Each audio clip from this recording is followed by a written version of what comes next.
दोस्तों जरा सोचिए, अगर आज आपके पास घड़ी नहीं होती तो क्या होता? क्या आज भी हम सूरज की रोशनी और आवर ग्लास से समय का अंदाजा लगा रहे होते? जी हाँ, अगर हमारे पास घड़ी नहीं होती तो आज के इस मॉडर्न टाइम में भी हम धूप और आवर ग्लास की मदद से ही समय का पता लगाने के लिए मजबूर होते हैं। इसके अलावा एक एक सेकंड के हिसाब से चलने वाली घड़ी भी सिर्फ कल्पना ही होती। लेकिन इस कल्पना को हकीकत बनाया एक ताले ने, जिसकी अपनी एक इंटरेस्टिंग स्टोरी है।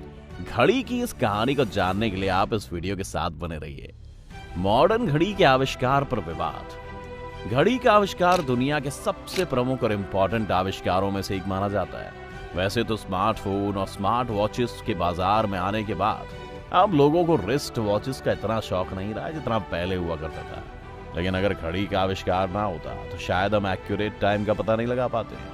और अब आज दुनिया जिस लेवल पर विकसित है उतनी नहीं होती। घड़ी का आविष्कार का श्रेय किसी एक व्यक्ति को नहीं जाता। घड़ी के इन्वेंशन के बारे में जानने से पहले आपको ये बताना बहुत जरूरी है कि इसका आविष्कार एक बार में नहीं हुआ था। दरअसल पहले घड़ियों में सिर्फ घंटे वाली सुई हुआ करती थी। फिर कुछ टाइम बाद मिनट वाली सुई आई और फिर सेकंड वाली सुई को लगाकर इसे पूरा किया गया। यही वजह है कि इस आधुनिक घड़ी के आविष्कार को लेकर कई तरह के विवाद हैं। मीडिया रिपोर्ट्स के मुताबिक घड़ी में लगी हुई मिनट वाली सुई की खोज स्विट्जरलैंड के जॉस बर्गी ने साल 1577 में किया था। आपको जानकर हैरानी होगी कि जर्मनी के पीटर हैनलेन ने 1577 से पहले भी एक ऐसी घड़ी बना दी थी जिसे आसानी से एक स्थान से दूसरे स्थान तक ले जाया जा सकता था। हाथ में पहनने वाली घड़ी को लेकर ऐसा कहा जाता है कि इसकी खोज फ्रांस के जाने माने गणितज्ञ और फिलोसोफर ब्लेज पास्कल ने की थी। ब्लेज पास्कल ने ही कैलकुलेटर का भी आविष्कार किया था। साल 1650 के दौर में लोग समय देखने के लिए घड़ियों को अपनी जेब में लेकर घूमते थे, जबकि ब्लेज पास्कल जेब में लेकर घूमने वाली घड़ी को एक रस्सी से बांधकर हाथ में पहनते थे। वो ऐसा इसलिए करते थे ताकि काम के दौरान वो आसानी से समय देख सके। कई मीडिया रिपोर्ट्स कहती हैं कि घड़ी का आविष्कार 996 ईस्वी में पोप सिल्वेस्टर द्वितीय ने किया था, जिसके बाद यूरोप में 13वीं शताब्दी के आसपास घड़ियों का इस्तेमाल शुरू हो गया था। इतना ही नहीं, साल 1288 में इंग्लैंड के वेस्टमिंस्टर में बड़ी बड़ी घड़ियां भी लगा दी गई थी। जब दुनिया की अलग अलग सभ्यताएं एक दूसरे से जुड़ी हुई नहीं थी, तब भी विद्वानों ने समय देखने के लिए अपने अपने तरीके निकाल लिए थे। कुछ ने धुओं घड़ी बनाई तो कुछ ने जल घड़ी। लेकिन अब आप गूगल पर हु इन्वेंटेड वॉच, घड़ी का आविष्कार किसने किया, सर्च करो तो पीटर हैनलेन का ही नाम आता है। पीटर हैनलेन वो इंसान हैं जिन्हें घड़ी के आविष्कार का सबसे अधिक क्रेडिट दिया जाता है। पीटर हैनले वो पहले इंसान थे जिन्होंने क्लॉक वॉच यानी घड़ी का आविष्कार किया था।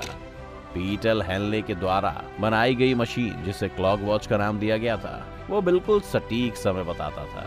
पीटर की टेक्निक का इस्तेमाल करके उसके बाद और भी एडवांस घड़ियां बनाई गई जो ज्यादा छोटी और बेहतर थी। लेकिन अगर आप सोच रहे हो कि पीटर हैनले के द्वारा घड़ी का आविष्कार करने से पहले लोगों को समय का पता नहीं चलता था, तो ये गलत है। पुराने समय में वैसे तो ज्यादातर लोग सूरज की दिशा देखकर समय का अंदाजा लगाया करते थे, लेकिन सटीक समय जानने के लिए भी लोगों के पास तरीके थे। भारत में करीब 5 जगहों पर जंतर मंतर जैसी जगहें मौजूद हैं जो बताती हैं कि उस समय के लोगों के पास ही सही समय देखने के लिए यंत्र थे, जिससे सूरज की रोशनी से क्रिएट परछाई की मदद से वो समय देखते थे। घड़ी के आविष्कार का श्रेय पोप सिल्वेस्टर द्वितीय को भी जाता है, जिन्होंने सन 996 ईस्वी में एक ऐसा यंत्र तैयार कर लिया था जो सही समय बताता था। इसके बाद साल 1988 में स्टीव मैन ने पहली लिनक्स स्मार्ट वॉच का आविष्कार किया जो सेल पर चलती थी। बात करें अगर पुमंदर वॉच की, जो दुनिया की पहली ऐसी घड़ी थी जिसको एक जगह से दूसरी जगह ले जाया जा सकता था, तो इस घड़ी का आविष्कार जर्मनी के नूर्नबर्ग शहर में ताला बनाने वाले पीटर हैनले ने वर्ष 1505 में किया था। खास बात यह है कि दुनिया की सबसे पुरानी घड़ी है जो अभी भी काम करती है। घड़ी का डिजाइन एक तांबे के गोले पर बनाया गया है जिस पर सोने का पानी चढ़ा हुआ है।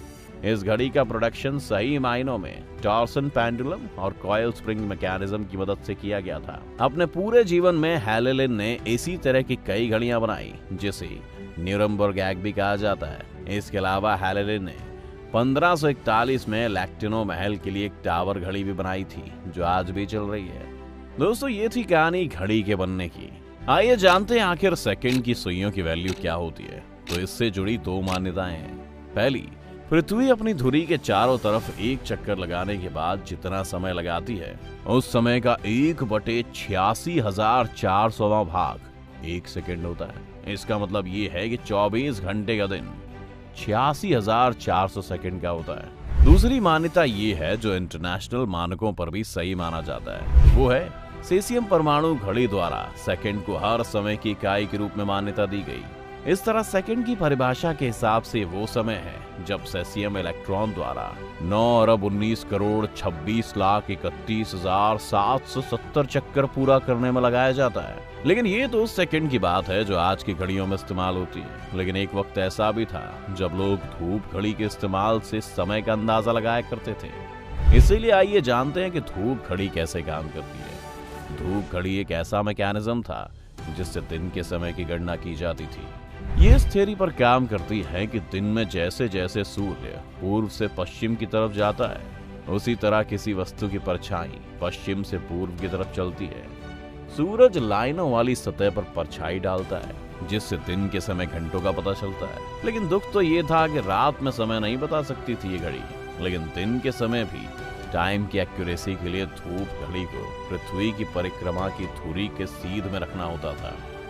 इसके अलावा अगर बात जल घड़ी की करें तो पुराने समय में चीन में रात में समय देखने के लिए इसका इस्तेमाल किया जाता था, जिसमें एक बर्तन में पानी रखकर उसमें छेद कर देते थे और दूसरे बर्तन में उस गिरते हुए पानी को इकट्ठा किया जाता था और फिर उसे नाप कर समय का अंदाजा लगाया जा सकता था। जिसके साल बीतने के साथ ही साथ बर्तन में पानी की जगह रेत का इस्तेमाल होने लगा, जिसे आप आज भी सजावट के तौर पर सामने देखते ही होंगे। दोस्तों ये थी घड़ी से जुड़ी हर वो बात जो आपको जाननी चाहिए। बाकी आप कौन से ब्रांड की घड़ी इस्तेमाल करते हैं आप हमें कमेंट में बता सकते हैं। आपको ये वीडियो कैसी लगी आप वो भी हमें कमेंट करके बता सकते हैं। साथ ही इस वीडियो को लाइक और शेयर करना ना भूलें और हमारे चैनल को सब्सक्राइब भी करें।